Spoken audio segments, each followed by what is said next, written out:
बिस्मिल्लाहिर्रहमानिर्रहीम। अस्सलाम वालेकुम क्लास फ़र्स्ट ईयर। आज हमारा टॉपिक है प्रोजेक्टाइल मोशन। देखें, आप फोर्स और मोशन के बारे में स्टडी कर रहे हैं। आपने डिफरेंट काइंड की मोशन आपने स्टडी की अब तक।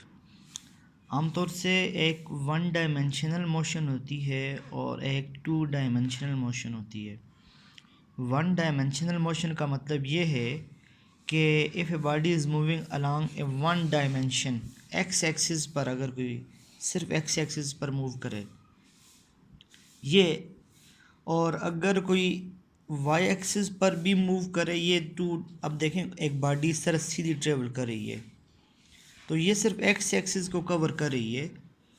अगर एक बॉडी इस तरह मूव कर रही है, इस तरह मूव कर रही है जंपिंग के साथ, अब देखें ये अलॉन्ग एक्स एक्सिस भी कवर कर रही है और वाई एक्सिस भी कवर कर रही है। तो इस टाइप की मोशन को हम कहते हैं two dimensional motion.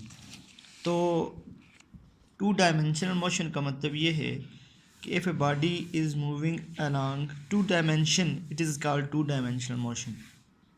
Projectile motion भी टू डायमेंशनल मोशन की ही एग्जांपल है।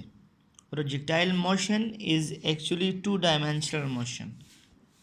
इसकी डिफिनीशन एक सिंपल वर्डिंग में बोलता हूँ, आप अपने पास नोट कर लें। Two dimensional motion of a body under the action of gravity is called projectile motion. ये बल्कि आपकी बुक में भी है।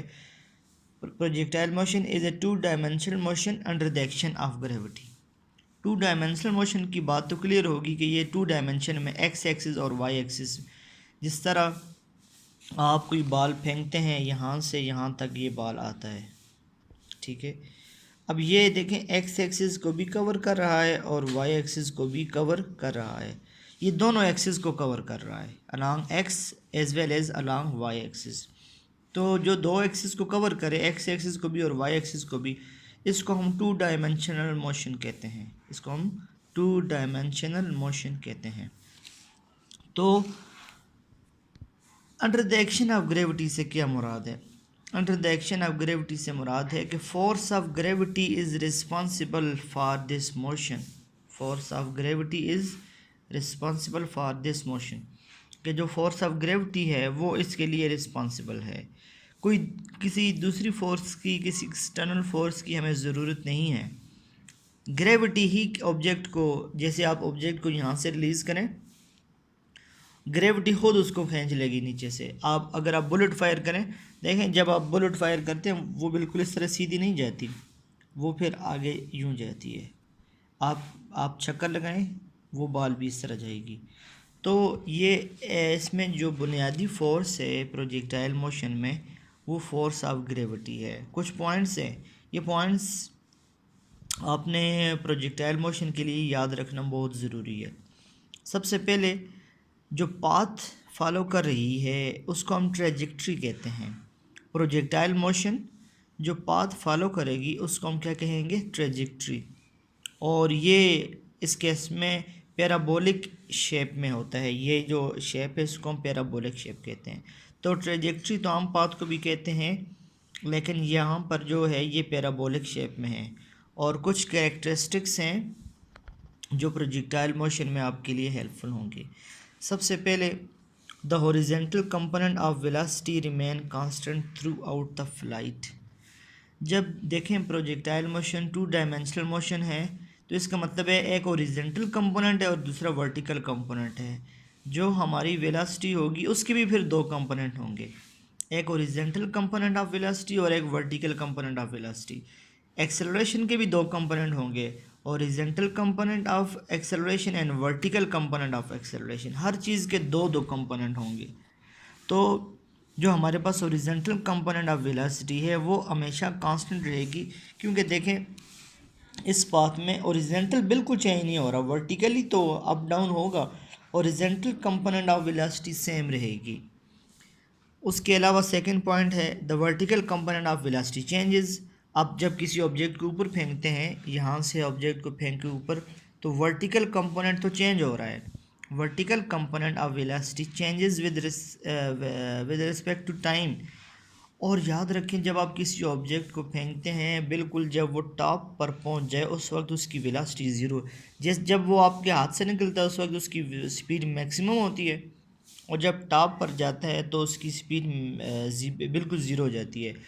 सो ये पॉइंट जो है the vertical component of velocity change with time and is zero eight highest point. Vertical velocity highest point पर ज़ीरो है। ये हमने सिर्फ वेलोसिटी की बात की।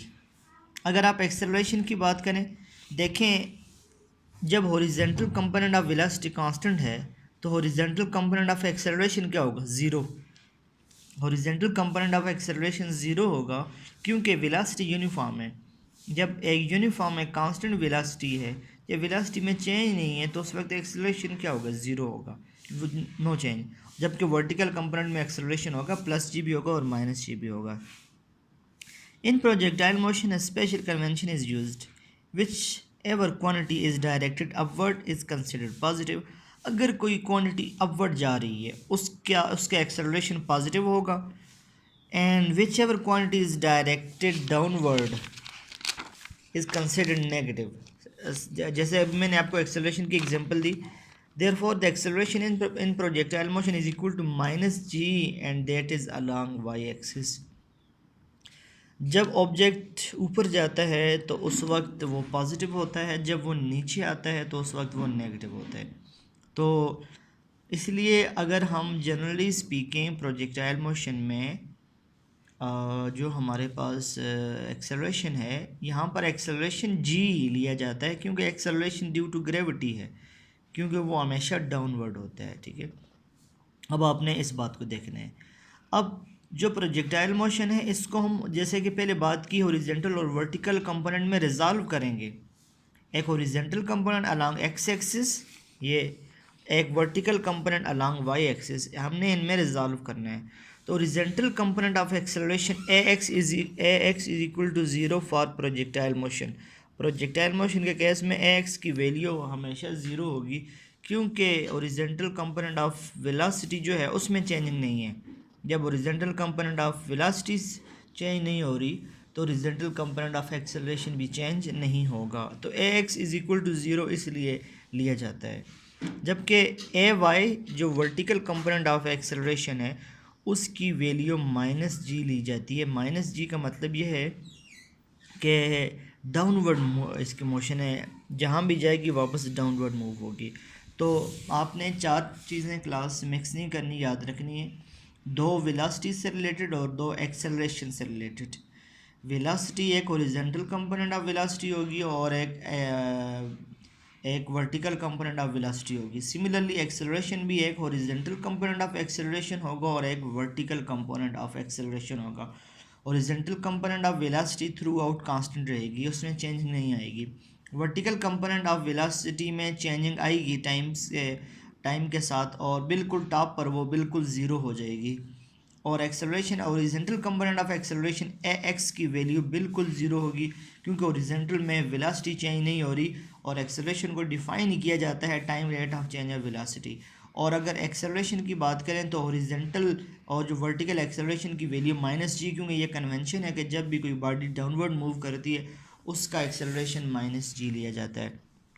उसके साथ साथ आपने वेलोसिटी की ये इक्वेशन याद रखनी है, ये पाइथागोरस थ्योरम के साथ है। देखें आप पाइथागोरस थ्योरम के साथ बेस और हाइपोटेन्यूज, ये आपके पास हाइपोटेन्यूज है वी एफ, ये वी एफ एक्स हॉरिजॉन्टल है और ये वर्टिकल है, इनका स्क्वायर। ठीक है, इसकी डेरिवेशन भी आप करना चाहें तो V F is equal to V I T plus half A T square. आप उससे भी कर सकते हैं। First equation V F is equal to V I plus A T, आप इससे भी इसको कर सकते हैं। तो आप उसकी डेरिवेशन भी कर सकते हैं। आसान ये है कि आप ये इक्वेशन फाइनल याद रख लें। और डायरेक्शन के लिए आपने पहले भी यूज़ किया, टेन थीटा होता है। टेन थीटा इक्वल होता है परपेंडिकुलर बाय बेस। परपेंडिकुलर हमारे पास वर्टिकल कंपोनेंट होता है वी एफ वाई और हॉरिजॉन्टल हमारे पास वी एफ एक्स होता है। ठीक है, तो जहाँ भी फाइनल हॉरिजॉन्टल वेलोसिटी इसकी वैल्यू आप याद रखने, फाइनल जो हॉरिजॉन्टल वेलोसिटी ये बराबर होते हैं वी आई कास थीटा। ठीक है, और जो हमारे पास वर्टिकल वेलोसिटी है फाइनल वर्टिकल वेलोसिटी वो वी आई साइन थीटा और साथ में उसके जी टी भी होते हैं, क्योंकि ओरिजेंटल कंपोनेंट में तो एक्सेलरेशन ज़ीरो होगा इसलिए वो ज़ीरो हो जाएगा, जबकि वर्टिकल कंपोनेंट में एक्सेलरेशन ज़ीरो नहीं होगा बल्कि वो जी टी होगा। तो आपने आपने ये पहले तो पढ़ा है कि ओरिजेंटल कंपोनेंट में कास थीटा इस्तेमाल करते हैं, वर्टिकल कंपोनेंट में साइन थीटा इस्तेमाल करते हैं। लेकिन साथ आपने ये देखे V F is equal to V A plus A T ना, तो ए टी ओरिजेंटल में ज़ीरो होता है और वर्टिकल में जो है उसकी वैल्यू होती है। जो ये हमारे पास प्रोजेक्टाइल मोशन की कुछ बेसिक टर्म्स थी। अभी ये टॉपिक रहता है ऑलमोस्ट 1 या 2 लेक्चर्स इस पर और लगेंगे। हाइट ऑफ प्रोजेक्टाइल है, टाइम ऑफ फ्लाइट है और हॉरिजॉन्टल रेंज है, इन पर हम बात करेंगे इंशाल्लाह।